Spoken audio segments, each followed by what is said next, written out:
various regions of Ukraine, including Donbass, supplied about 3,000 tons of humanitarian cargo, including construction materials. Another issue here is that in a number of cases, the local administrations are threatening punishment to those who receive Russian humanitarian assistance. And against this, basically every day we see information from Western capitals that they are providing Kyiv with yet another cargo of all kinds of weaponry. Yesterday, Washington announced that this week Ukraine will receive from them defense assistance to the amount of $1 billion. You are fueling this conflict, pouring oil into it. It is already clear now what kind of tragedy resulted from simply distributing light weapons to anyone who wanted them without any control. I wonder whether the Western taxpayers know about the risks of this weaponry ending up with the terrorist groups in Europe, portable air defense weapons, for example. Do you understand how dangerous it is to fuel the situation in Ukraine, how dangerous it is for your own security? Everyone has heard about the drone which landed in Croatia. It was full of explosives. It was not noticed, even though it crossed over several countries from the western point in Ukraine to Zagreb. That's more than 700 kilometers. Mr. President, we note with regret Ukraine has always was a pawn in the geopolitical struggle against Russia and remains such a pawn still. Western politicians couldn't care less about the suffering of the people in Donbass, including women, children, and the elderly. If this were not the case, we would not be now dealing with a salacious uproar surrounding the draft of humanitarian resolutions on Ukraine. After its draft was developed by France and Mexico, it stopped being humanitarian immediately and became full of political formulas which have nothing to do with humanitarian issues. As we were clearly told, the Western countries didn't need this project without them at all. In order to end up with an anti-Russian product, they are ready to push it forward, not in the Security Council, but in the General Assembly, ignoring the fact that this kind of document will help humanitarians nothing. And that is why Russia put forward its own draft containing within it everything that the humanitarians need. It does not contain political assessments, and this is not the kinds of assessment that you can find in other humanitarian resolutions either. And we open this document for the co-sponsorship by all UN members. But we are being told that the humanitarian resolution submitted by Russia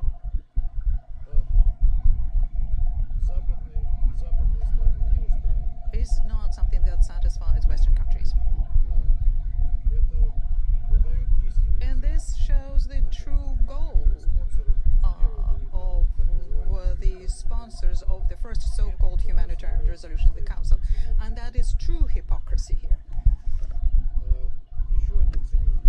And cynicism. Another point of cynicism is that many colleagues from many delegations tell us about unprecedented pressure by Western partners that their arms are being twisted, including blackmail and threats.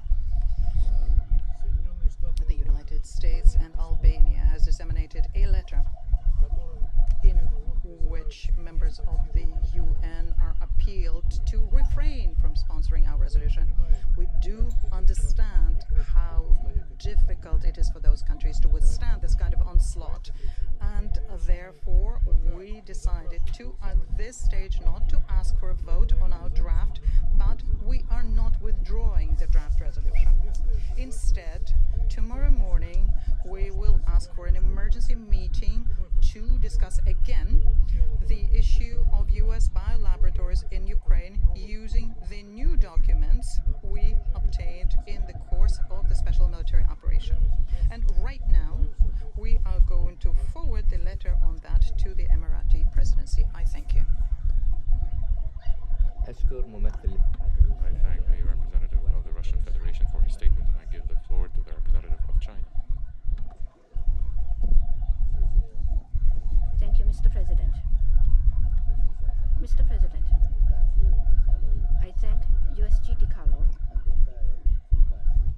General Ghebreyesus and Assistant High Commissioner Mazu for their briefings just made. China is deeply worried about the worsening humanitarian situation in Ukraine and deplores the reported increase in civilian casualties and refugees.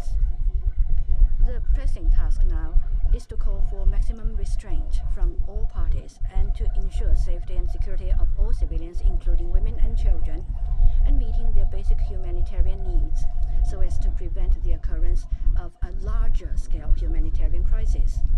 China supports the work by the relevant parties in maintaining communication, ensuring safe and unimpeded humanitarian corridor, and further facilitating personnel evacuation and humanitarian assistance. The number of refugees and displaced persons caused by the conflict is still on the rise, bringing huge impact on Ukraine and the surrounding countries.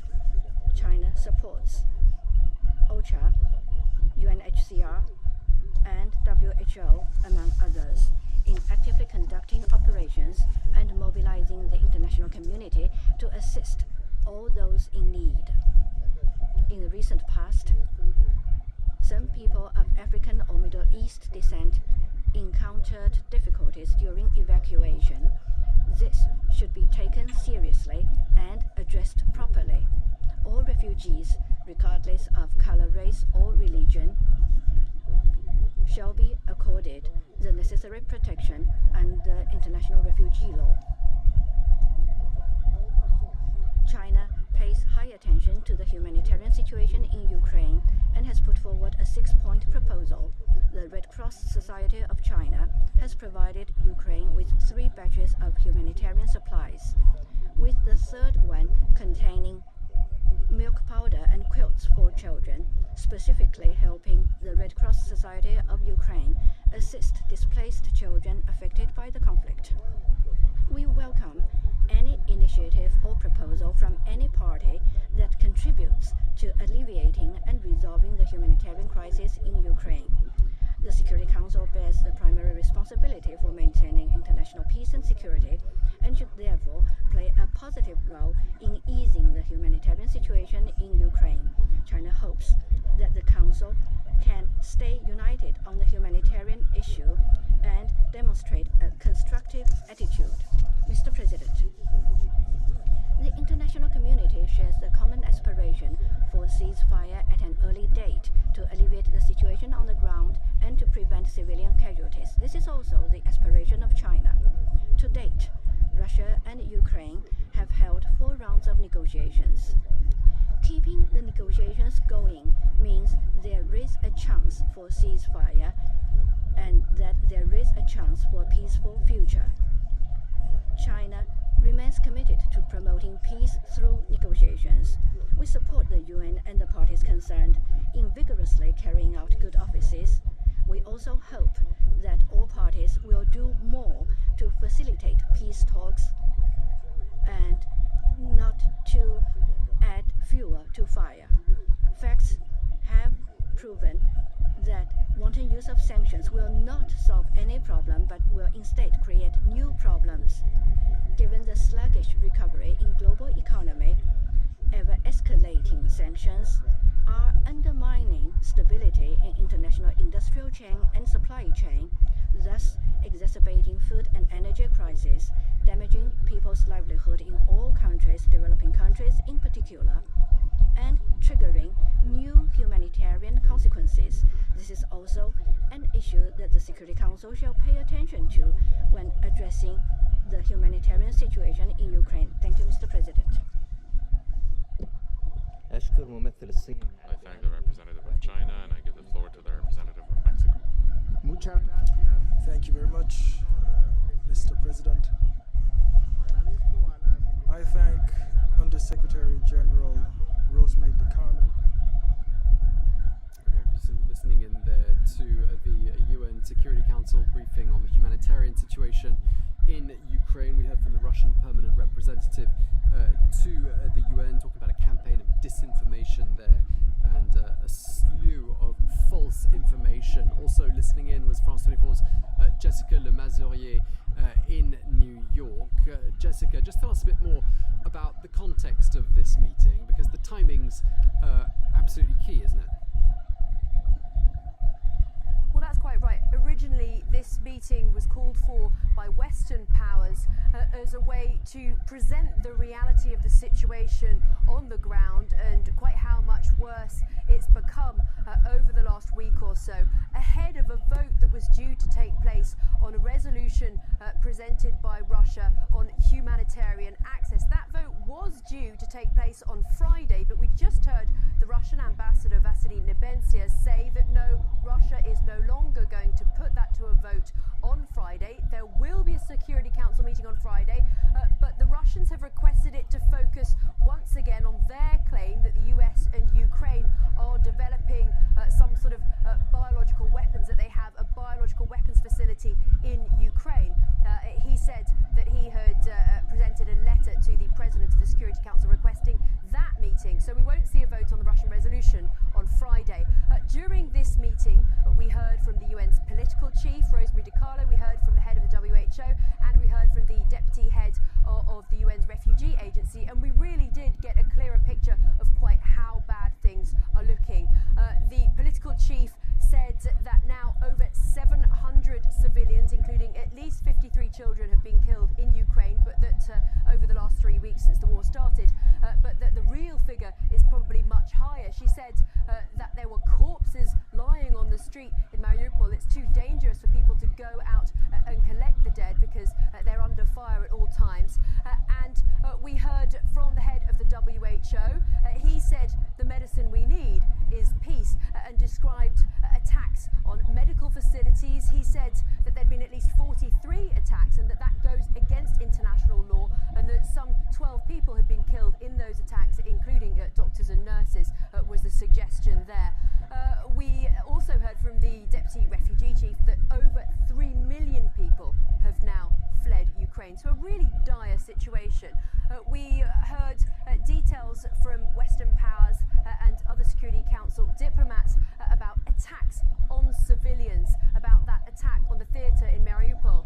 And then we heard the Russian ambassador denying that Russia is firing on, is bombing civilians, and suggesting that this is hypocrisy and cynicism coming from Western powers. He said that Western powers are putting an awful lot of pressure on other members of the Security Council not to vote in favour of that Russian resolution on humanitarian access that was to be presented to the Council. Now, the problem that Western powers have with that resolution is that it doesn't mention at all who is responsible for the attacks on civilians, for the attacks on humanitarian convoys, with Western powers, of course, believing that Russia is responsible for those attacks.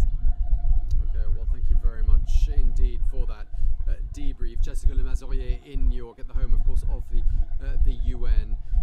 Absolutely parallel universes, aren't they? These two representatives from the United States and Russia, totally different versions of events. Up next here on France 24, it's our focus report, which today takes us to Ukraine. Maidan, Independence Square, just a few hours after Russia launched its invasion of Ukraine. Kyiv is stunned. I don't have any influence on this situation, and people don't know what to do. In the 6 a.m. they started to move, like, left Kyiv. Everybody just like riding outside the Kyiv who can, and the race is like very busy. Over the last 3 weeks, Russia's aerial bombardment has hit all parts of the country. But the Ukrainians are resisting. Putin's hopes for a quick victory look out of reach. The rhythm of daily life is punctuated now by the wail of air raid sirens. In Kyiv, as elsewhere, the alarm sounds several times a day, warning people to take shelter. In these images, the capital is emerging from a strict curfew lasting 36 hours. Despite the siren, people continue to queue outside the few shops that still remain open. My husband had a stroke and I need to find medication for him. Not all the pharmacies are open. That it's unpredictable and it gives you all the time like up and down, and it's very hard to feel it, especially when you talk with your relatives, kids. You should be strong. You shouldn't show that you're afraid, but you're afraid, actually. Because of the fighting, some 3 million people have already fled the country. The UN estimates that there are further 2 million displaced persons inside Ukraine. At Kyiv's central station, there are still a few trains. Others are taking to the road, but it's dangerous. The Russians can attack at any moment, and there are roadblocks everywhere. Ukrainians of combat age are taking up arms. This man was a lawyer before Moscow's invasion. We are not aggressive. We would like to protect our land. We organized, for example, people received weapons, and it's not enough even weapon to organize normal defense of local territories. We have 40 million army, really. We have spirit. This is the main idea, because all the people outside, they are helping us. They are bringing food. They are trying to supply us with everything they have. 30 kilometers away, Sergei gets ready to spend the night in a hotel. He's decided to return to Kyiv, in spite of the danger. Difficult to break the news to his parents. Why Putin do this? Why he made all mothers of Ukraine crying? We had a conversation today with her, and she understands me that I want to stay there because so much people go away, and she told me that some people must stay and defend city. Sergei is an engineer. He hasn't worked since the invasion and is devoted now to helping the war effort. In my opinion, I haven't tried to kill another man, but if it will be need in future, if Russians really comes and take Kyiv, I don't know what I can do. Up at dawn and ready to go, he and his friends are going to supply food and medicine. My friend who must take me from this place not answered on my call. I don't know what can happen with him. Maybe he's dead because he is from territorial defense of this city. Everything can happen. I will go by my legs to Kyiv. He leaves alone. Most are headed in the opposite direction. On the road, there are long queues outside the few service stations still open. Petrol has become a rare commodity. Like so many others, this traumatized family has had to abandon everything. They attack everybody, regardless of their nationality, language, race. I'm Russian Armenian, and the Russians want to kill me because I love Ukraine, where I live.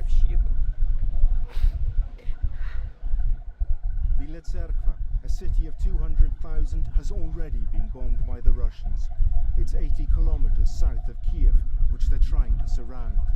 Ukrainian troops are on constant patrol, on the lookout for Russian saboteurs. The Russians thought that it would be easy, like when they took control of Crimea. They thought they could occupy our Ukrainian territories without firing a shot. But that's not happening.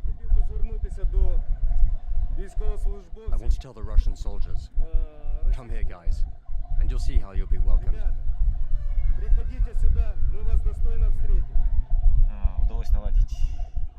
Sergei has made it to Kyiv, and he sent us videos of the food and medicine he's distributing.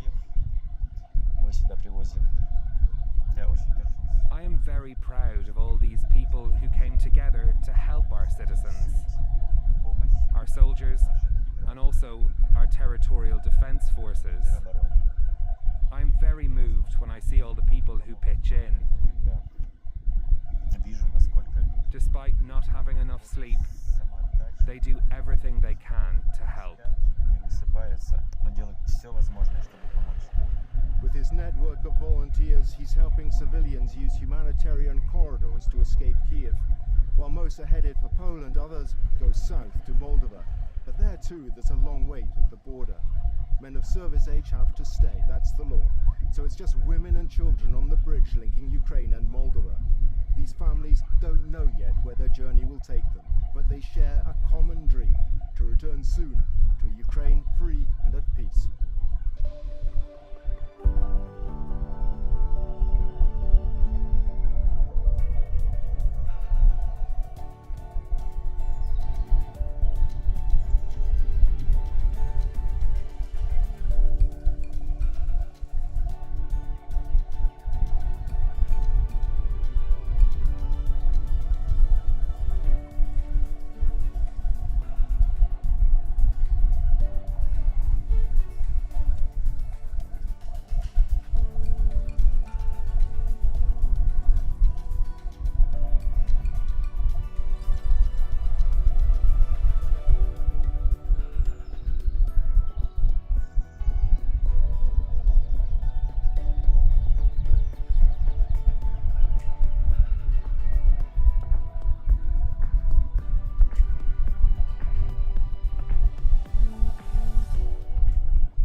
Politicians of brandishing the words "never again" without actually implementing what that means.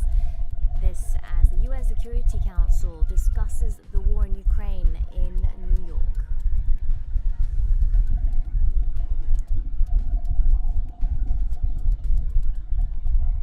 And Russia's envoy has said that his country won't put forward a draft proposal to vote as originally planned on Friday at the UN Security Council. This due to a clear lack of support. Let's listen in now to Kyiv's ambassador to the UN. Why has the Russian Federation decided to cosplay the Nazi Third Reich by attacking the peaceful neighboring state and plunging the region into war? What are the reasons and what is the plan? And yesterday we got the answer. Killing Ukrainian children, 108 innocent souls so far. Let me quote again. Success in the strict accordance with the plans approved previously, according to Putin. Children are deliberate target, given yesterday's bombardment of the Mariupol drama theater, a shelter for hundreds of local residents, mostly women and children. Despite the big signs, children painted on the road on both sides of the building being clearly visible, Russian pilots dropped an aerial bomb. The building was fully damaged, but the shelter fortunately withstood. It did not turn into one of more mass graves, as Putin's plan probably envisaged, previously approved. Of course, Putin's plan does not limit murders to children only. All civilian Ukrainians and foreign citizens are under threat. The Office of the High Commissioner for Human Rights recorded 726 confirmed cases of killing of civilians, while believing that the real figures are considerably higher. And they are indeed. Just yesterday in the city of Chernihiv, 53 civilian residents were killed by Russian bombs and shells. On the same day in Mariupol, Kharkiv region, 21 people were killed following Russian shelling that destroyed the local school and residential buildings. The plan is also to raise Ukrainian cities to the ground: Kharkiv, Sumy, Volnovakha, Mariupol. Pain for Ukraine and the entire world, and an eternal shame for Russia. Almost 2,400 confirmed victims among the civilian population. 90% of the city's infrastructure has been destroyed. Russian troops seized one of the hospitals, gathered 400 civilians there, and used the building as a military position, hiding behind civilians as a human shield. Let me quote, "The sufferings of Mariupol must not become the future of Ukraine," end of quote, said by Peter Maurer, the ICRC president, who is currently in Ukraine. The plan of Putin is to violate the agreements on ceasefire and safe passage for the civilian population from the temporarily occupied territories. Yesterday, Russian troops shelled a convoy of civilian vehicles headed from Mariupol to Zaporizhzhia. 5 people were killed, many injured, including children. And the plan is, previously approved, to terrorize local residents who remain in the territories seized by Russian troops. Small villages where the Russian soldiers stay suffer the most. Russians break into houses, throw people out into the streets, take their food. Eyewitness reports of tortures, abductions of local officials, and even extrajudicial killings come from across the occupied territories. Enforcing Ukrainians to flee their homes as refugees has also been a part of this Barbarossa-style plan. Almost 3.2 million refugees have left Ukraine so far. Against the backdrop of the increasingly aggravated humanitarian situation, Russia has dared to table a draft humanitarian resolution of the Security Council. An appeal by a serial killer to the UN members to co-sponsor this most egregious hypocrisy is outrageous. They may like to think twice if they want before they dive into the blood of children and adults executed by the Russian military in Ukraine. And let me quote St. Patrick in this regard. Never trust a dog to watch your food. At the same time, there is no doubt that action on the humanitarian front in the UN is urgently required, and I encourage all responsible nations to support the relevant efforts in the General Assembly. I also encourage all to join the group of Friends of Accountability following the aggression against Ukraine, co-founded by Albania, Colombia, Denmark, the Marshall Islands, the Netherlands, and Ukraine. This group will act as a forum among UN member states for the discussion and promotion of accountability measures in Ukraine following the Russian military aggression. Distinguished members of the Security Council, yesterday the International Court of Justice delivered its order on provisional measures in the case concerning allegations of genocide under the Convention on Prevention and Punishment of the Crime of Genocide, Ukraine versus Russian Federation. The court ordered that the Russian Federation shall immediately suspend the military operations that it commenced on the 24th February 2022 in the territory of Ukraine. Despite the order being binding on Russia under the UN Charter, today the Kremlin has openly and blatantly disregarded it, stating that they, and I quote, cannot take this order into account, end of quote, because there is no, I quote, agreement between the sides, end of quote. And should it be surprising for us? I don't think so. As from the very first instance of Russia's presence in the UN, it was in contempt of the UN Charter. That was the case when Russia was allowed to occupy the Soviet seat in the UN and the Security Council. That was the case in Georgia, in Syria, as well as in Ukraine's Crimea and Donbass in 2014. I encourage the Security Council members to exercise their duties envisaged by the Article 94.2 of the UN Charter to make recommendations or decide upon measures to be taken in the case of Russia's failure to comply with the obligations incumbent upon it under the judgment rendered by the court. Mr. President, perpetration-induced traumatic stress, although known as PITS, is a form of post-traumatic stress disorder. Its symptoms are caused by being an active participant in causing trauma. Sufferers of PITS may be found in many roles, such as soldiers or executioners, where they are expected to cause trauma, including death.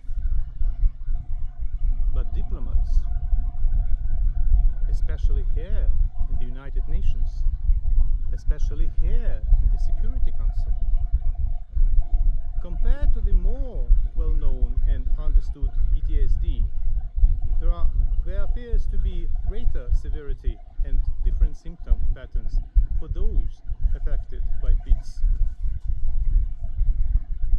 The case of the military aggression of Russia against Ukraine and the mass atrocities perpetrated by the Russian army, ordered by Putin, and defended by the Russian diplomats, will be examined by scholars and scientists, including in the areas of sociology, history, philosophy, psychiatry, and theology. Today, however, I would like to quote from Into the Abyss, a documentary about executioners of the death penalty. One guard began crying and shaking uncontrollably when, I quote, "the eyes of all the inmates he had executed began flashing before him." End of quote. Ambassador, do the eyes of Ukrainian children, women and elderly killed by the Russians flash before you? If they do, we may consider how to sponsor a decision to help you deal with perpetration-induced traumatic stress. But now have some decency and stop the egregious manipulation of the Security Council. It is obscene. It would be too much dignifying for the Russian delegation if I ended like here, like that. Instead, I would like to quote a tweet by Dario Franceschini, the Italian member of the government, who tweeted today, "Italy is ready to rebuild the theater in Mariupol. The Cabinet of Ministers has approved my proposal to offer Ukraine the resources and means to rebuild it as soon as possible. Theaters of all countries belong to the whole humanity." End of quote. And I thank you. I thank the representative of Ukraine for his statement and give the floor to the representative of Poland. Mr. President, distinguished members of Security Council. We just heard that from Ukraine's ambassador to the United Nations, Sergei Kyiv. He had some very strong words there for Russia and the Kremlin. He said that Russia was cosplaying the Third Reich and suggested that its behavior was no surprise, talking about the attacks that took place in Chernihiv and Mariupol. He accused Russia of planning to raze entire cities to the ground and said that what's happening in Mariupol will be Russia's eternal shame. The ambassador also warned that the Kremlin's behavior will be examined and studied in the future. And then he also ended by giving a message to the Russian delegation there sitting with him in that room in New York, telling them to have some decency. That was the Ukrainian ambassador to the United Nations speaking earlier during a debate on the war in his country. Next, let's get some of the latest on the ground in Ukraine. Russia's invasion enters its fourth week, and prosecutors in Kyiv say 21 people were killed after artillery on a school and a cultural center in the town of Mariupol. In Mariupol, rescue workers continue to look for survivors at a bombed-out theatre, and Kyiv has come out of a 35-hour curfew to fresh scenes of destruction. Western intelligence suggests that Russian forces are no longer making progress on the ground. Ukraine's defense ministry saying that they're resorting to chaotic shelling instead.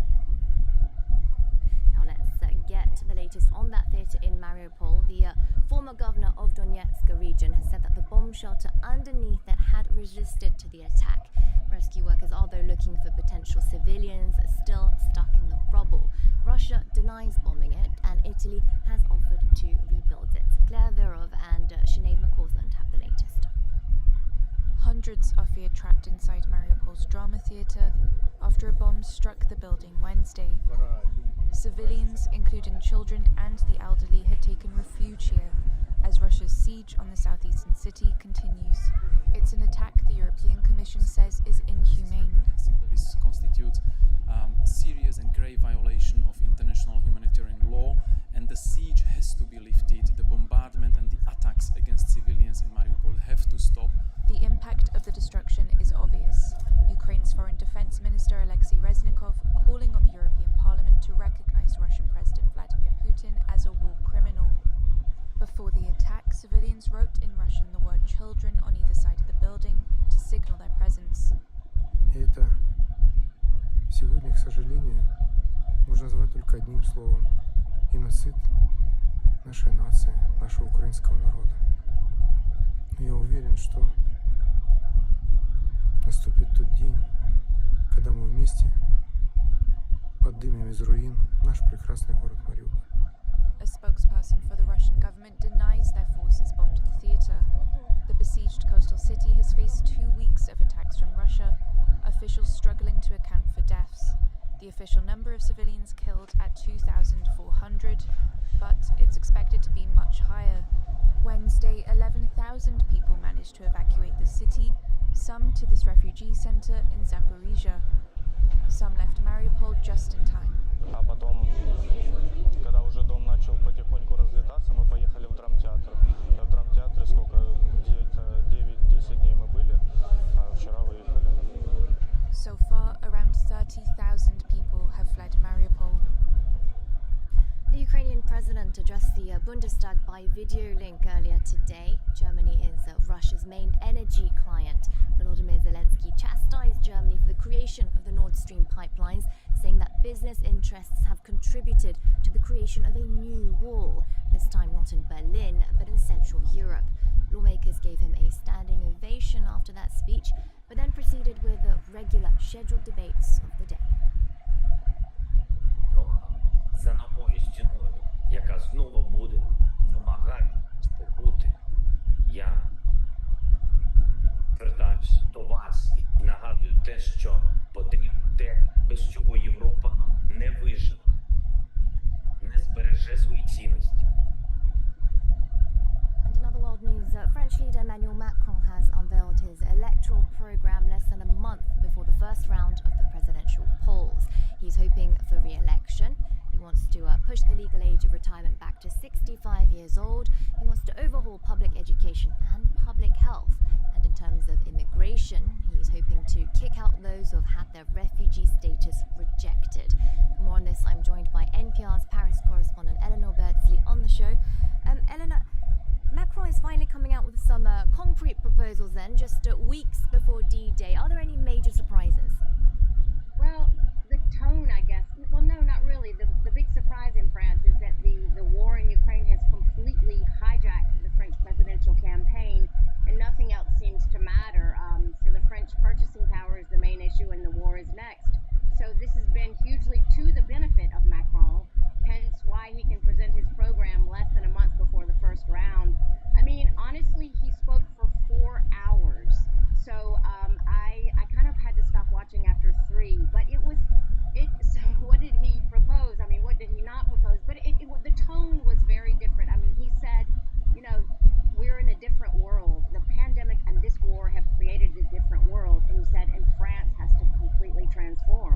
basically said France has to have energy independence. We cannot have to depend on energy. We have to have agricultural independence. We have to be able to feed ourselves.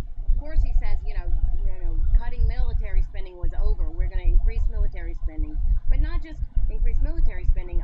Massive investment in agriculture, in nuclear, third and fourth generation reactors, and renewables, because he said France still has to meet its goal of zero emissions by 2050. But he talked about a reorganization of society, industry, companies, education, research, to focus on sectors of the future, space, cybersecurity, biotech. He said France had to be there, had to be competitive. I mean, it was head spinning, and you felt like you're in like some new world where the stakes have been raised. So it really kind of felt like a program offered in a place that's being transformed by war. We are really entering a new era, and I kind of felt that listening to him. It wasn't the typical, retirement. He did, talk about the retirement age, but it wasn't just your typical bread and butter stuff of an election. This was big, grandiose themes. But I didn't hear very much about Europe. It was about France must be sufficient, self-sufficient, sovereign, competitive. Didn't hear much about Europe. It was kind of overwhelming, actually. Grandiose issues indeed. Voters on the left here in France, sometimes they accuse Macron of veering towards the right despite being a self-proclaimed centrist. Last time they voted for him to make sure that the far right's Marine Le Pen didn't win, and this time some of them claim that they won't do it again. Are these threats credible? Yeah, a couple months ago, that was the kind of things we were thinking about. Yes, they might have been credible because Macron is clearly not on the left in France. But I think today, so many people are so worried about this war, and he is the chef de guerre. I mean, he's been talking to Biden and Putin, and he's there. He's controlling the situation. He's also put France front and center on the world stage. People are really worried about this war, and so I think that they're going to go out and vote for him because he's head of the country now. He knows he's got international experience. There's nobody who can really compare to him and his leadership right now at this critical moment. So I feel like old worries, old things that mattered in the election are kind of gone with this war in Ukraine that the French are watching night after night on their television news. It's on every media. It's all encompassing right now. Indeed, the war is clearly on a lot of people's minds. Thank you so much, Elena Beardsley from NPR. Time now for business, and I'm joined on set by Yuka Vroya. As we've been discussing, President Emmanuel Macron has unveiled his program today with a lot of focus on the economy, not just about the war. Well, Jena, the incumbent president, vowed to reshape France's economy, promising to further cut taxes, reform the labour market and make major public investments. Macron said his pro-business reforms, carried out despite protests, have worked and helped bring unemployment down to a 15-year low. His new economic program would cost about 50 billion euros a year through 2027 if he is re-elected, and in order to pay for it, he said French people would have to work more. Now, the plans include raising the retirement age to 65 and making it harder for the jobless to receive unemployment benefits.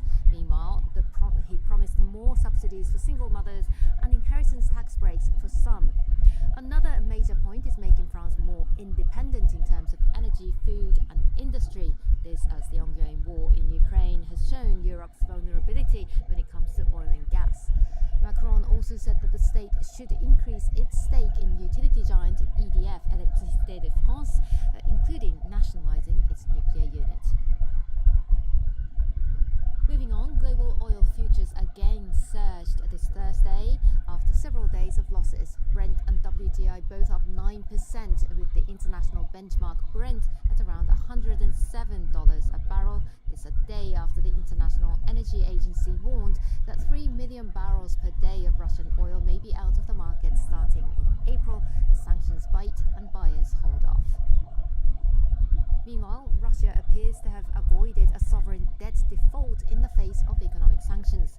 Moscow was due to pay $117 million in coupon payments on two dollar-denominated sovereign bonds on Wednesday, and there were fears it would not be able to meet this obligation as its foreign currency assets held abroad had been frozen. Media reports say, however, that JP Morgan, as a correspondent bank, has received and proceeded the payments in US dollars, which will be distributed to creditors. All right, thank you so much, Yuka, with that business update. Now I'm sliding across the table now to Catalina Marchand-Dabreu with our daily fact-checking segment, Truth or Fake. You're beginning with a story of a video on social media where President Zelensky appears to surrender to Russian forces. What's that about? A false video of President Zelensky was diffused yesterday where he's apparently making an announcement giving up to Russian forces. This video was diffused on a hacked Ukrainian news website called Ukraine 24. We have the video right here to show our viewers, but just a warning, the video is a deepfake, so it's a fake announcement of President Zelensky laying down arms against the Russian forces. Let's take a listen. Глянути правді у вічі не вийшло. Стало тільки гірше. Значно гірше. Більше нема ніякого завтра. І раджу скласти зброю і повернутися до своїх сімей. На цій війні не варто вмирати. Я раджу вам жити. І я збираюся робити те саме. So again, in the video you could see President Zelensky on a podium as we've seen him many times before. He's saying he's returning to his family and that the Ukrainian army efforts have failed. So I don't know if you were fooled by this deepfake, but it's easy to spot some clues. If you were able to see his head was bigger than his body, it was digitally attached. The head area was a bit more pixelated than the rest of his body, and so for anyone familiar to Zelensky, you could tell that something was just a bit off. So the news website that was hacked, called Ukraine 24, went on Facebook. They confirmed that this was a fake and that they were, quote, hacked by enemy hackers, and they confirmed that no one is giving up. And the real President Zelensky also went on Instagram after this was posted on social media, and he referred to the video, calling it a childish provocation, and he assured that they are at home defending Ukraine. And there's proof with the Instagram page, but it appears that Ukrainian officials predicted that this might happen, and early on March 2nd, the land forces of Ukraine issued a warning on deepfakes of President Zelensky, and so did the Defense Intelligence of Ukraine, warning citizens against these deepfakes on social media, and Facebook was also quick enough to remove this from all their accounts. But according to the Atlantic Council, this was a video shared by, quote, an operational Telegram pro-Russian account, and then it was shared on Ukrainian media and social media networks. It's scary, however, this is not the first nor the second time this month that fake news has spread regarding a fake President Zelensky surrender against Russian forces. Yena. Indeed, those are deep fakes becoming more and more chillingly realistic. Thank you so much, Catalina Marchand-Dabreu, with Truth or Fake. And thank you for watching. Live from Paris continues after the break.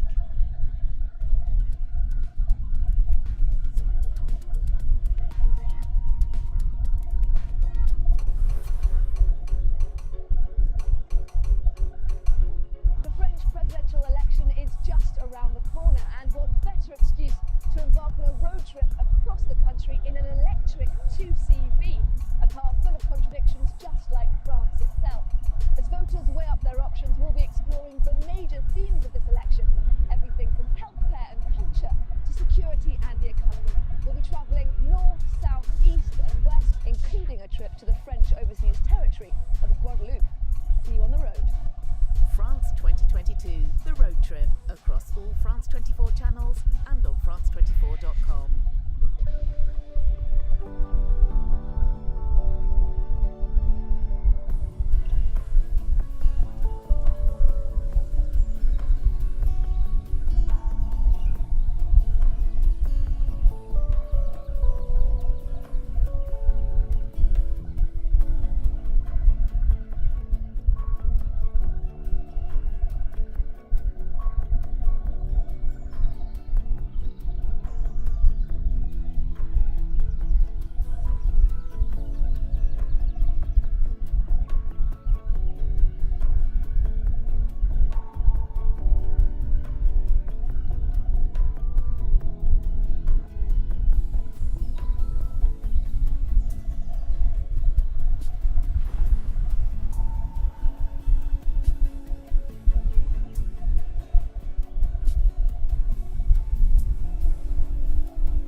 brandishing the words never again without actually implementing what that means. This in a speech before the Bundestag as he urges German lawmakers to do more to help Ukraine.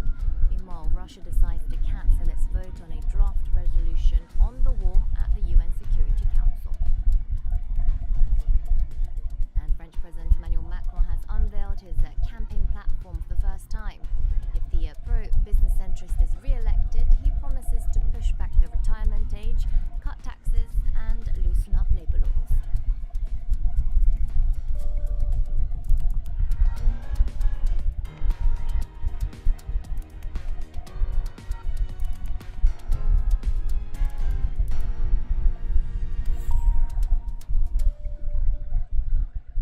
Russia's invasion of Ukraine enters its fourth week. Prosecutors in Kyiv say 21 people were killed after artillery was on a school and cultural center in the town of Mariupol. In Mariupol, rescue workers continue to look for survivors at a bombed-out theater, and Kyiv has come out of a 35-hour curfew to fresh scenes of destruction. Western intelligence suggests that Russian forces are no longer making progress on the ground. Ukraine's defense ministry is saying that they're resorting to chaotic shelling instead. Now, the mayor of Mariupol has been freed after nearly a week of captivity. He was reportedly released as a part of an exchange after Ukraine handed over 9 captured Russian soldiers. Catherine Viette has a story. This video shows Ivan Fedorov, the mayor of Melitopol, shortly before his arrest last week by Russian troops. CCTV footage of the city center appears to show Fedorov in the upper right being taken away by soldiers on March 11th. He was freed on Wednesday. Shortly after his release, the Ukrainian president spoke to him by phone.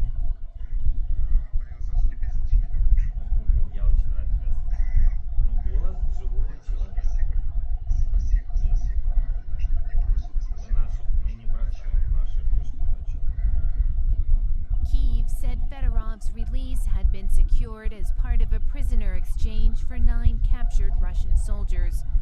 Ukrainian officials say the 33-year-old mayor was abducted because he refused to cooperate with the enemy. The Russians, who are now occupying the city, installed Fedorov's main opponent, Galina Danilyshenko, as the new mayor. Since then, Melitopol residents have increased their protest against the Russian forces there. Meanwhile, Russia appears to be using this same tactic in other cities. On Sunday, the mayor of Dniprodnya was also kidnapped, a move strongly condemned by the European Union. Well, Russia's envoy to the United Nations has said that his country won't put forward a draft proposal for a vote as originally planned on Friday. This due to a clear lack of support. Indeed, several ambassadors have been talking about the attacks on civilians in Ukraine and voicing their support for Ukraine's sovereignty in New York this evening. Our correspondent Jessica de Missouri was listening into that for us. Jess, she joins me now. Jess, what came out of those discussions today? Well, during this Security Council meeting, we heard both sides accuse each other of hypocrisy, and the Russian ambassador Vasily Nebenzia said that Russia would no longer be putting its humanitarian resolution to a vote on Friday.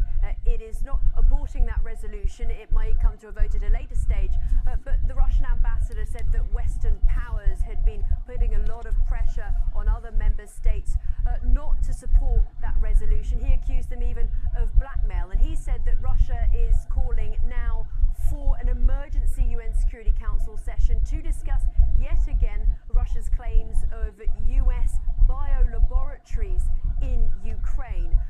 So now we expect there to be a Security Council meeting regarding that on Friday morning, but Linda Thomas-Greenfield, the US ambassador to the United Nations, was quick to call those claims farcical and say that this was just Russia once again trying to use the Security Council to spread disinformation and propaganda. Now, during this meeting on Thursday, we heard from UN representatives about the toll on civilians during this war. We heard from Rosemary DiCarlo, who said that there are corpses still littered littering the streets in Mariupol because people, it's so unsafe there that people can't go out to collect them, and that more than 700 people, including 53 children at least, have been killed so far since the start of this war.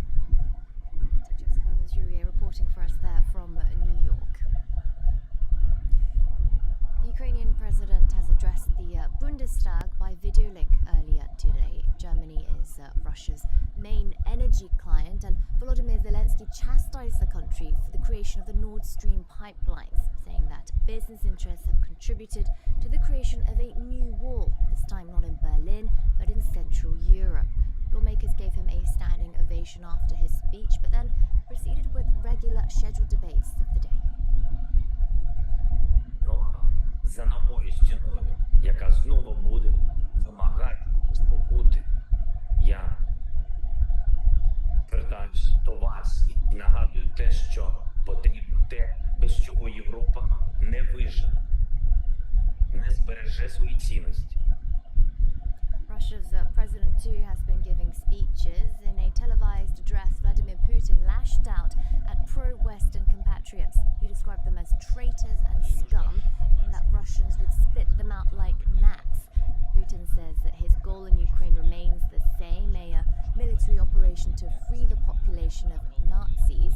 Observers say it was a rare show of emotions from the Russian leader and a direct message towards the country's elites.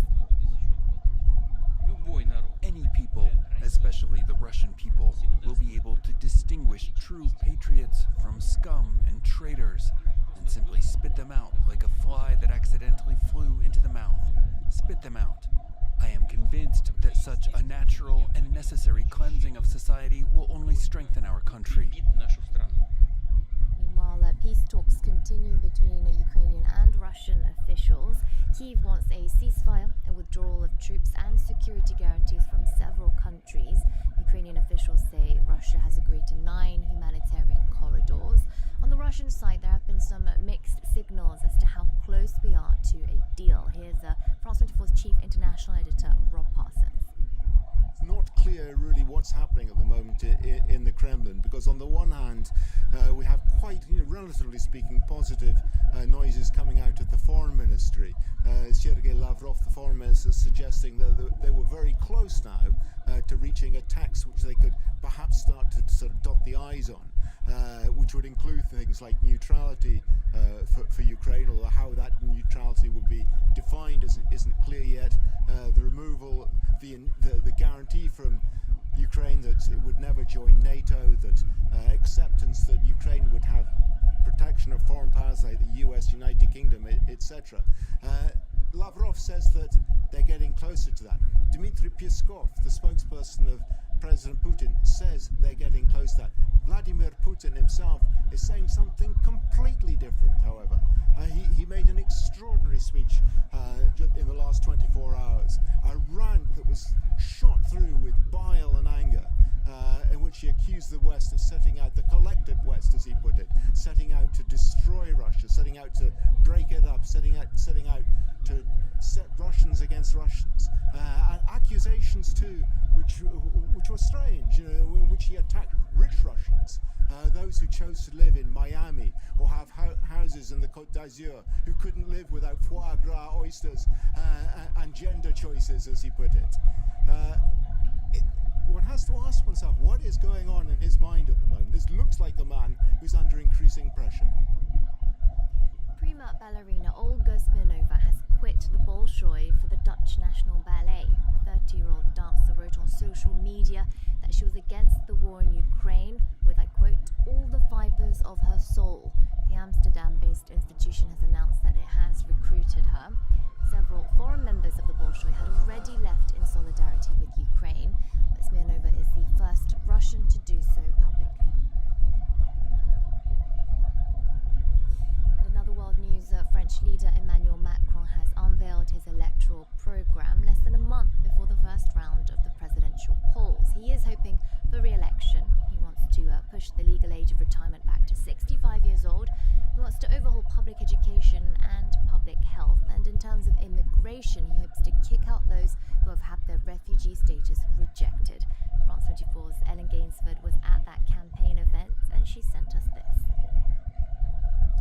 Well, today we finally saw Emmanuel Macron, the presidential candidate, addressing more than 250 journalists. He set out the program which will be his platform for re-election. Well, he said that he'll be continuing his ideas that he first had in 2017, but also that it'll be informed by the crises that the country has gone through in the past 5 years. That includes the COVID pandemic and now, of course, the war in Ukraine. Well, the main lesson the president said he gleaned from these crises is the importance of France's independence. That's military independence, agricultural independence, and independence of energy supply. Energy, of course, being an important issue for voters who are facing rising electric and gas bills. Well, to address these issues, he said that he pledged a dual program of investment, both in nuclear and renewable energy. Emmanuel Macron said that his the estimated cost of his program would be around 50 billion euros a year.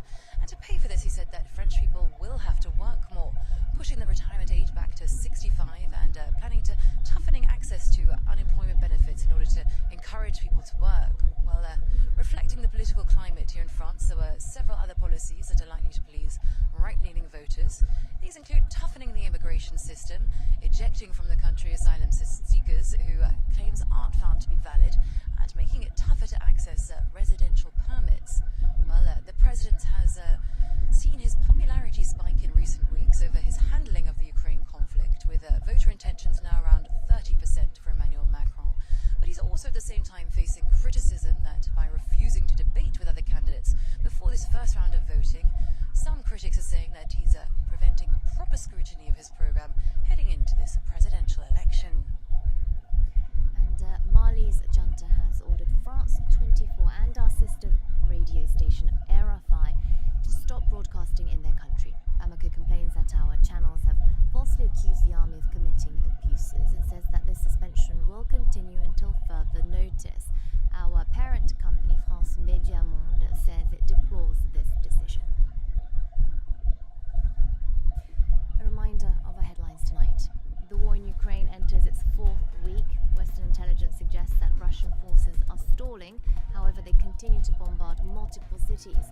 Chernihiv's governor says 53 civilians died in the past day. Volodymyr Zelensky accuses politicians of brandishing the words "never again" without actually implementing what that means. This in a speech before the Bundestag as he urges German lawmakers to do more to help Ukraine. Meanwhile, Russia cancels Friday's vote on a draft resolution at the UN Security Council. And French President Emmanuel Macron has unveiled his campaign platform for the first time. If the pro-business centrist is re-elected, he promises to push back the retirement age, cut taxes, and loosen up labour laws. That's it. From me for now, Eye on Africa is up next.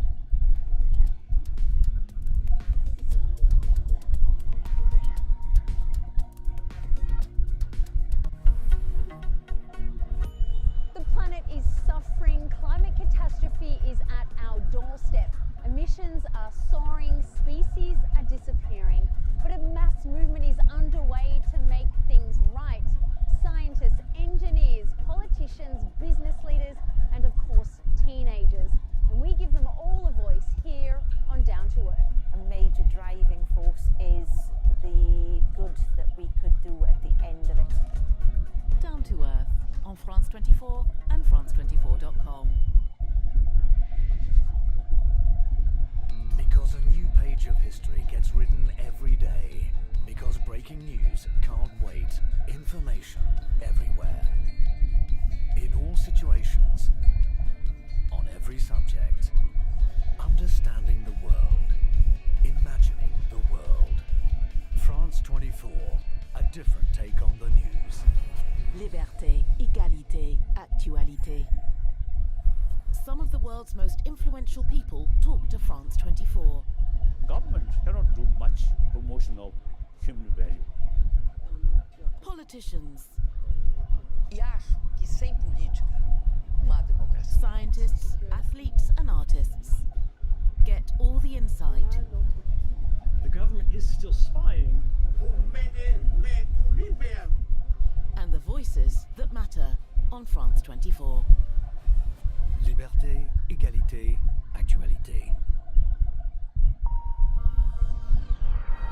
Thanks very much for staying with us. Time now for Eye on Africa with me, Georgia Calvin-Smith. Tonight, the leader of the continent's top crude oil producer apologises to the country for fuel shortages.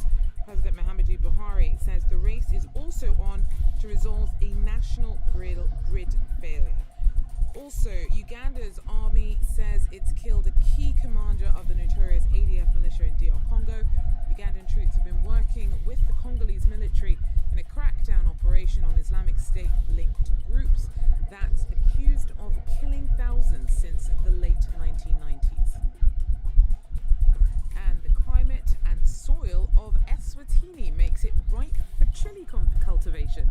One Colombian woman seized an opportunity to turn up the entrepreneurial heat by setting up a company that makes hot sauces. We hear from our correspondents who went to have a closer look. But first, after weeks of queues at the pumps and days of electricity blackouts in parts of the country, Nigeria's president apologized to the nation about prolonged fuel and power shortages. Earlier this week, utility companies warned of a total system collapse after a nationwide grid failure. Emergency measures were put in place over the outages, but rocketing fuel costs and a lack of petrol continue to put a strain on Nigerians. Samuel Okoye tells us more. Nigeria, Africa's largest oil producer, is battling one of its worst energy crises. For more than a month, the country has faced acute petrol scarcity. The few petrol stations where fuel is available have been witnessing chaotic scenes, with motorists forming long queues that sometimes stretch for more than a kilometer. Many companies that rely on diesel and petrol have been forced to shut down or to scale down their operations. The government has blamed the petrol scarcity on the importation of adulterated fuel, which has withdrawn from circulation. Authorities have been unable to fulfill numerous promises that fresh petrol is being imported to end the scarcity.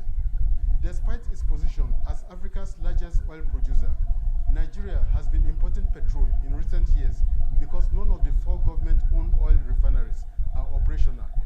There is the belief that some people do not want the refineries to work, so a lucrative petrol importing business can thrive. Nigeria often experiences petrol scarcity, partly because the country relies on imported fuel. As Nigerians hope for an end to the current scarcity, the country's national grid collapsed twice last week, leaving most parts of the country without electricity. The consequence is that Nigeria's energy crisis has gone from bad to worse.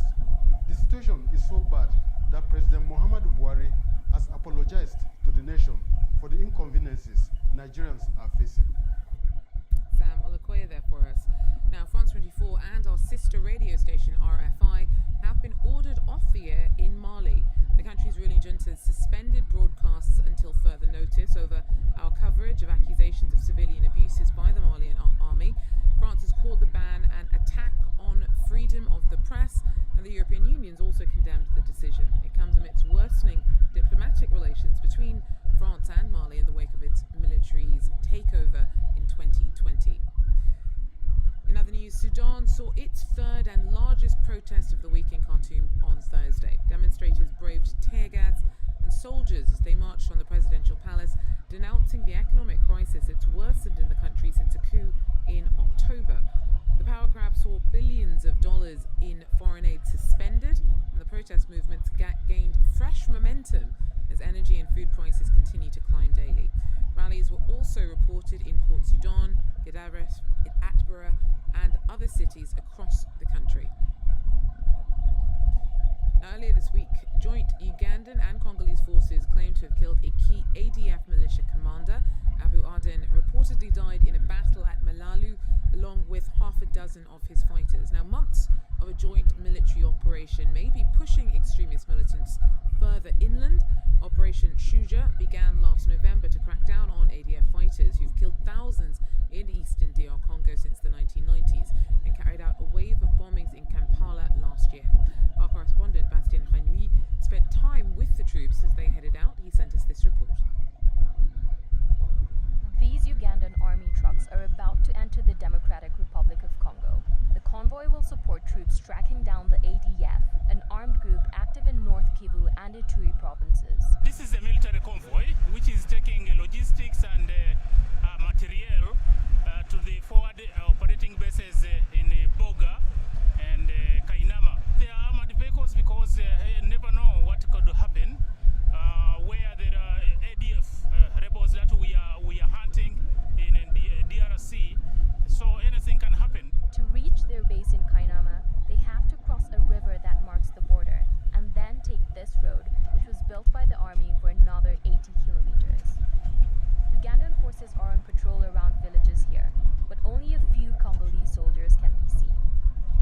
houses were deserted after militia indiscriminately killed villagers across the region.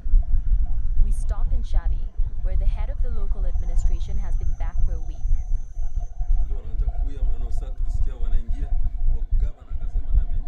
People are starting to come back here.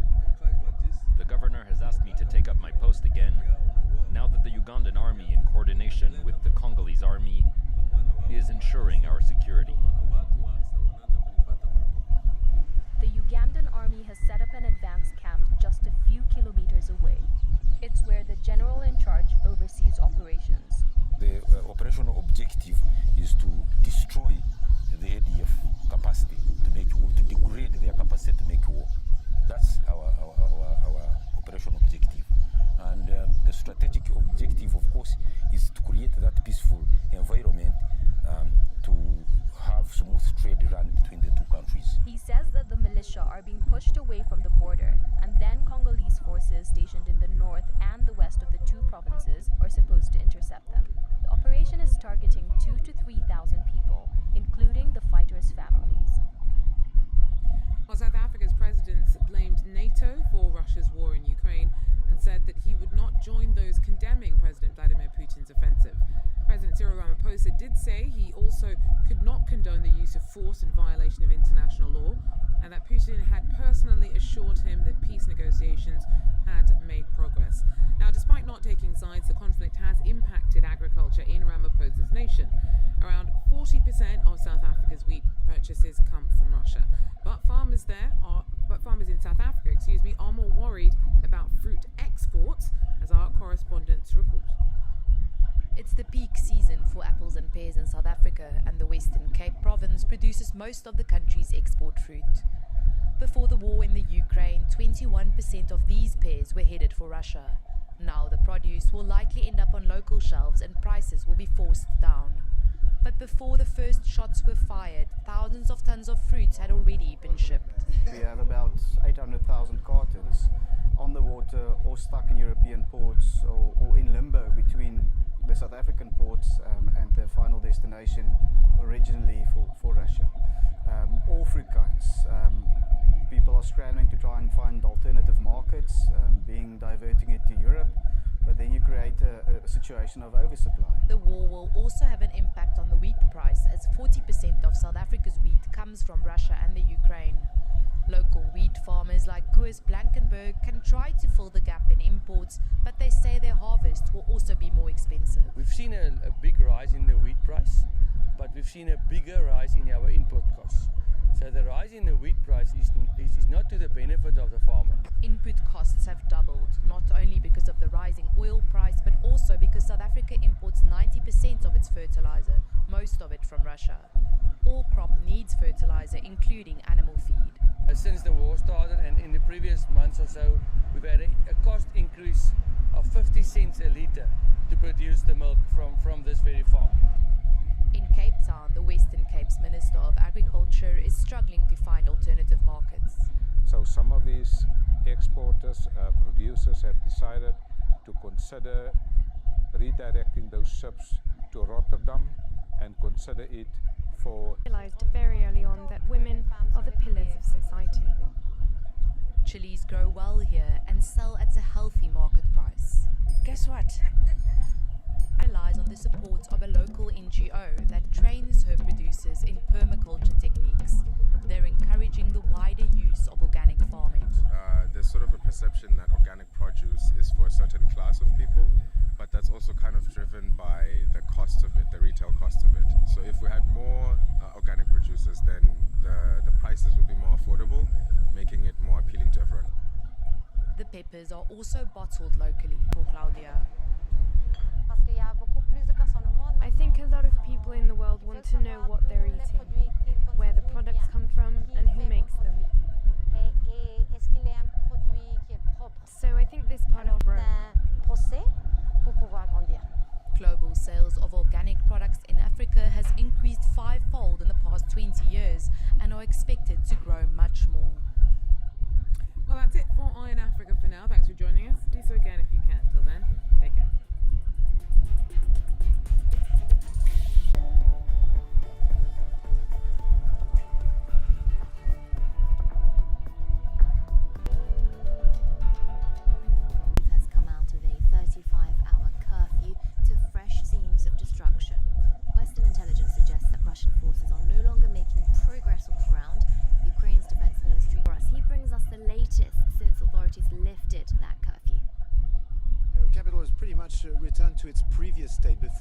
curfew. Now this morning we drove back into Kyiv from the southern city of Oburiv, where we had decided to spend this curfew. Indeed, journalists were not allowed to work in the capital, so we decided it was better for us to go to a bomb shelter.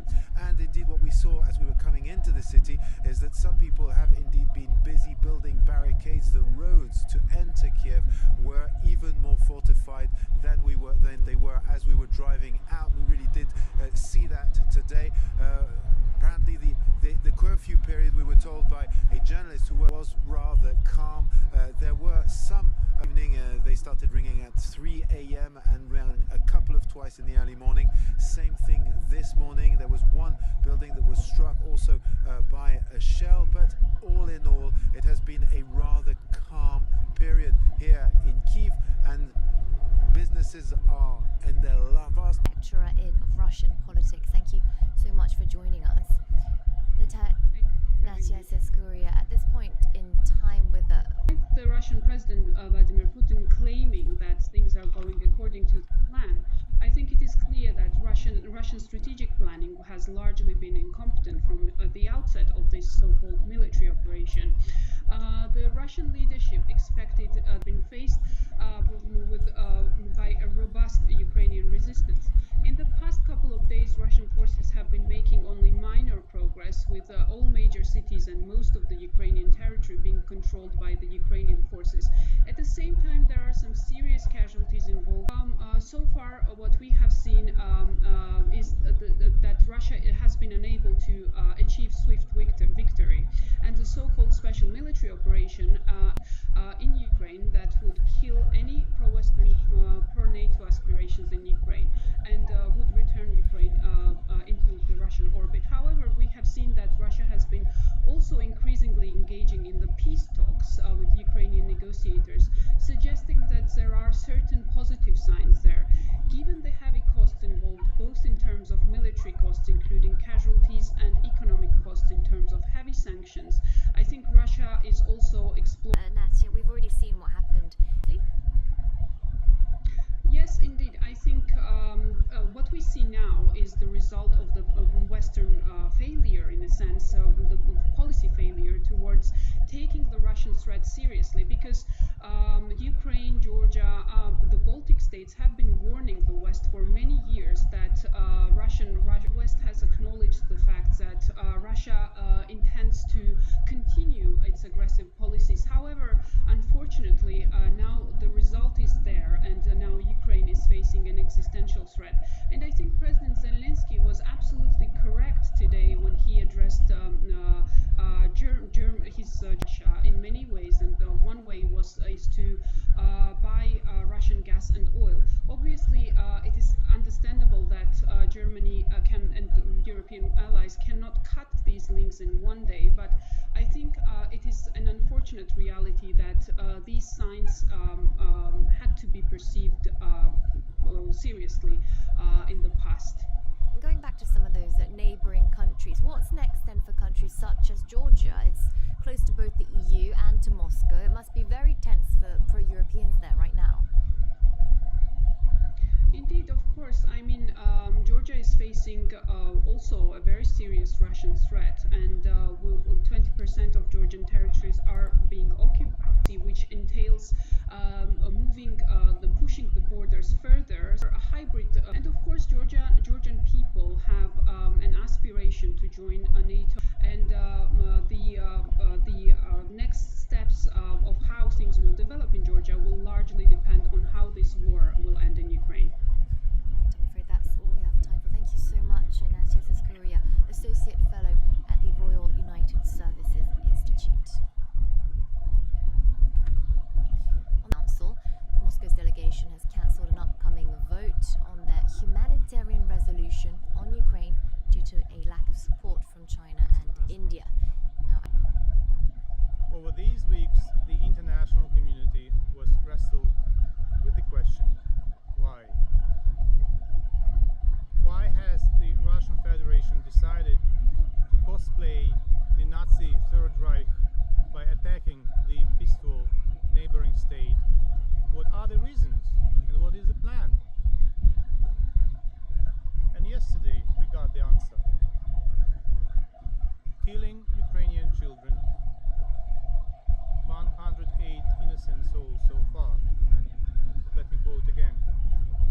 progress in the strict accordance with the plans approved previously, according to Putin. Our New York correspondent Jessica Lamizuri has more on that Security Council meeting. During this Security Council meeting, we heard both sides accuse each other of hypocrisy, and the Russian ambassador Vasily Nebenzia said that Russia would no longer be putting its humanitarian resolution to a vote on Friday.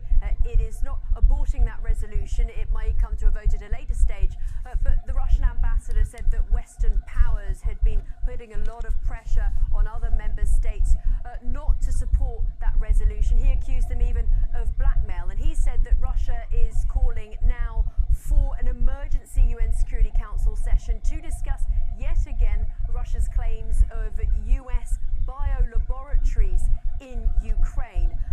So now we expect there to be a Security Council meeting regarding that on Friday morning, but Linda Thomas-Greenfield, the US ambassador to the United Nations, was quick to pander. Now, during this meeting on Thursday, we heard from UN representatives about the toll on civilians during this war. We heard from Rosemary DiCarlo, who said that there are corpses still littering the streets in Mariupol because people, it's so unsafe there that people can't go out to collect them, and that more than 700 people, including 53 children at least, have been killed so far since the start of this war. And in other news, French leader Emmanuel Macron has unveiled his electoral programme less than a month before the first round of the presidential polls. He is hoping for re-election. He wants to push the legal age of retirement back to 65 years, overhaul public education and healthcare, and tighten rules for immigration. Federica Behel has more. Seeking a second term, and with only weeks to go till France's presidential election is estimated to cost around 50 billion euros. Amongst the various reforms pledged, the 44-year-old said he intends to achieve full employment in 5 years and cut taxes further. The first objective for working more is full employment. This is achievable. It consists of doing in the next 5 years what we have done in the last 5. For the next 5 years, I commit to a 15 billion euro decrease in taxes. Half in household taxes, half in business taxes. Laying out his campaign platform, Macron unveiled a range of new policies, including centralising all social benefits, loosening labour market rules, continuing reforms on unemployment benefits, and increasing France's agricultural and industrial independence. The head of state also proposed welfare reform that would encourage the unemployed back into work. In this reform, there will be an obligation to devote 15 to 20 hours a week to an activity that will allow people to move towards professional integration, either apprenticeship or employment. He also promised subsidies for single mothers, reducing inheritance tax breaks, and pledged to raise the retirement age to 65 from 62. Recent opinion polls have shown Macron gaining 5 to 6 points over the last month, putting him potentially on course to reaching an anti-war sign on Russia's state television on prime time. Stay tuned.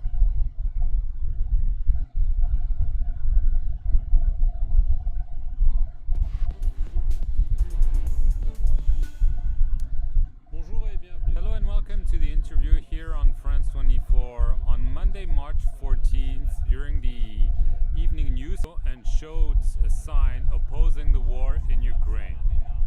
This woman is Marina Ovsyannikova, and she's our guest today from Moscow. Thank you very much for being with us. Thank you. Thank you very much for your invitation. First of all, I would like to thank French President Macron for his incredible offer. Unfortunately, I won't be able to accept this kind offer because I am a patriot. I want to stay and live in my own country with my family. All my friends are here, and I want to stay in Russia. You were fined 30,000 rubles, some 250 euros, for what's called an administrative infraction. Not so much for what you've done during that evening newscast, but for a video you posted on social networks where you denounced the war in Ukraine as a crime. Russia as the aggressor and Vladimir Putin as the responsible, and you're calling on Russians to take to the streets. Today you were freed, but are you afraid that there will be other legal proceedings, especially criminal ones?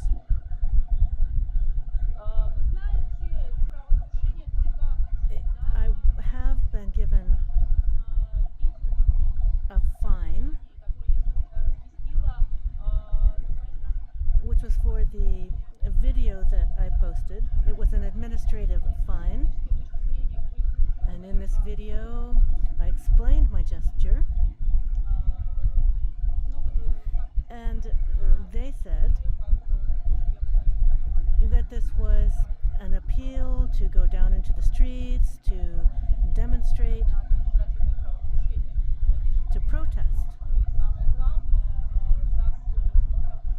But in fact, the fine is not the end of the story, because I have not yet been fined or prosecuted for my appearance on the TV news broadcast. So I think they're making quote-unquote false information is a crime where you could get a 15 jail. I do fear that. In fact, this criminal procedure is quite surreal. I run the risk of a 15-year prison sentence. And I certainly hope I can avoid that. Why? Why did you do that? You knew that, but why? You must have thought about that. This is not a spontaneous gesture. This is a difficult one because you work in a media that exactly opposes what you've expressed. Well, I think that this was an expression of an accumulation of dissatisfaction were cancelled. Then in 2014, there were the questions of the rebellion. Ordinary Russians cannot understand this. There's no explanation for it. How could we send our armed forces into another country? None of my friends, none of the people I know believed that such a thing could happen. They never believed it possible. In my opinion, we must stop this as quickly as possible.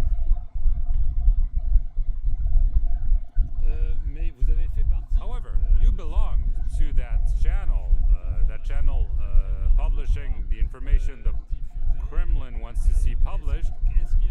Was there a moment really that triggered this? Because one could say you've accepted this for years. Why not anymore?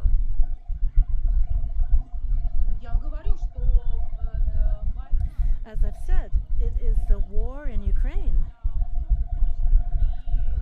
that really is the point of no return. This was the trigger.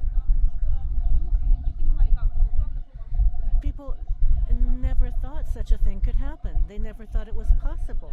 On February 24th, I stopped sleeping. I lost all sense of direction in my life. I couldn't eat, and I understood that I couldn't remain silent. Is it possible to detain any people demonstrating in the street? And I decided that I should join these events. I went into the public squares in Moscow, and I understood right away that these protest actions were not effective because they are so constrained, they are so controlled. So I decided to make this gesture and to send a strong message to say that Russians are against the war and to say that we must not trust the propaganda that we hear on Russian television.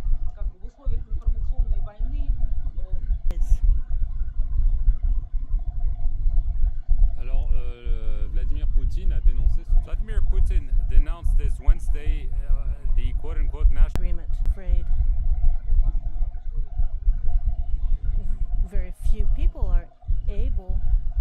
make such a gesture,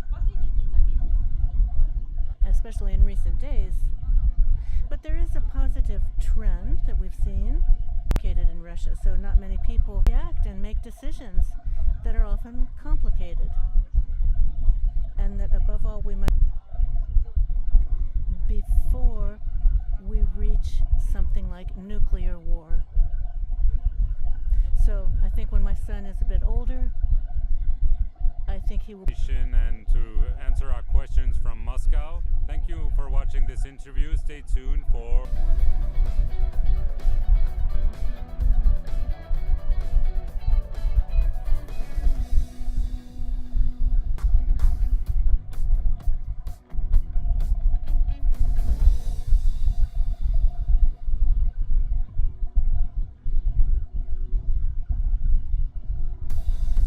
France 24.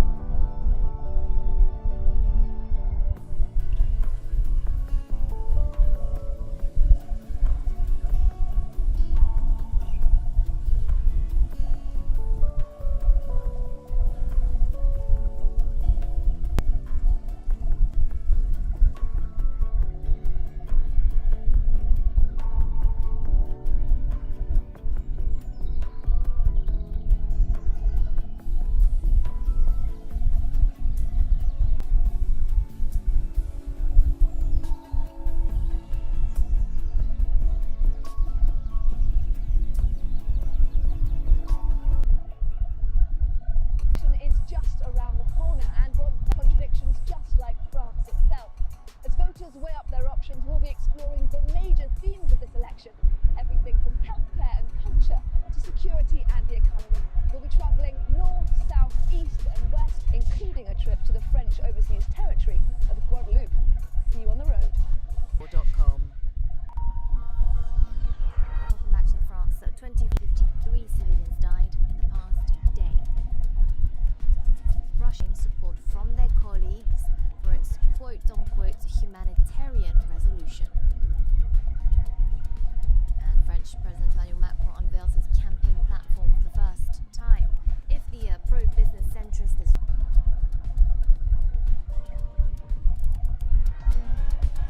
fourth week, prosecutors in Kyiv say 21 people were killed after artillery on a school and cultural center in the town of Mariupol. In Mariupol, rescue workers continue to look for survivors at a bombed-out theatre. And Kyiv has come out of a 35-hour curfew to fresh selling instead. The mayor of Melitopol has been freed after nearly a week in captivity. This video shows Ivan Fedorov, the mayor of Melitopol, shortly before his arrest last week by Russian troops. CCTV footage of the city center appears to show Fedorov in the upper right. Shortly after his release, the Ukrainian president spoke to him by phone. Captured Galina Danylishenko as the new mayor. Since then, Melitopol residents have increased their protest against the Russian forces there. Was also kidnapped, a move Ukraine. The Kyiv soloists have been watching what's happening to their home country from 2,000 kilometers away. Our correspondent in it are being made for a special event. Members of the Kiev Chamber Orchestra, who got blocked in Italy when the war broke out, are going to give a concert. Inside, everyone here shares the same concerns. They fear for their families still in Ukraine. Every concert I play with pain in my heart and fear for my families. Ukraine's SSO unit can be seen with their comrades from the armed forces attacking Russian troops now.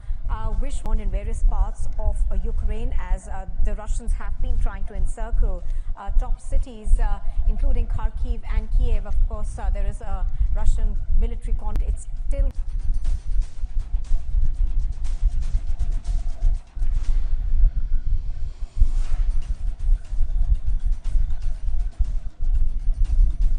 So Donetsk has once again become the epicenter of intense fighting, with Russia accusing Kyiv of attacking Donetsk even as a 40-mile-long Russian convoy remains stored outside the capital of Ukraine. Take a look at this report.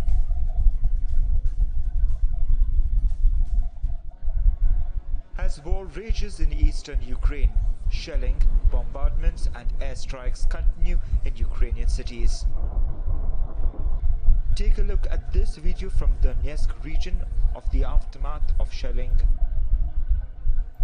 This prolonged shelling Republic region in eastern Ukraine and a major conflict zone between Russia and Ukraine. Heavy fighting on between the Ukrainian and the Russian. Visuals of a tank that's being destroyed by Ukrainian forces. While the video was shared by the Ukrainian media, the local which were part of a convoy at this point of time. Many such videos have.